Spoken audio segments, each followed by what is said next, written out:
All right, what's up guys? Quick tutorial here on logo rebranding of your video. Okay, now this applies to whether you keep the presenter as is or whether you added yourself as a presenter. Doesn't really matter. We're going to just show you how to put your logo in these videos.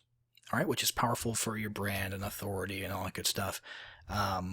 It's pretty simple, okay? It doesn't matter if you're using Adobe Premiere or Sony Vegas or what's the other one? iMovie on the Mac.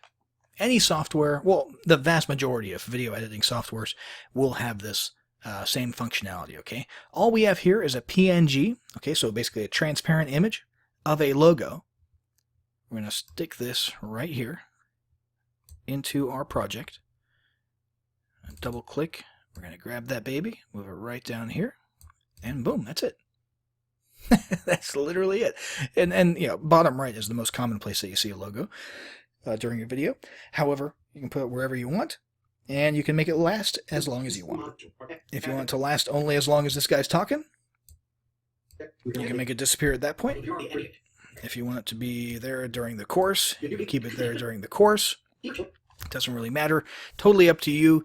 And it's a great way to add your brand and your identity to these videos before you put them out there on the web or sell them to your customers, so on and so forth. And just to confirm, I don't recommend this because I haven't tried these out, and free solutions don't usually work as well. But if you are absolutely adamant about not using a video software like Adobe Premiere, okay, or you don't own one or you can't own one, then there are, just with a Google search, some free video watermarking tools out there that you can research on your own and add your own logo or watermark to these videos, okay?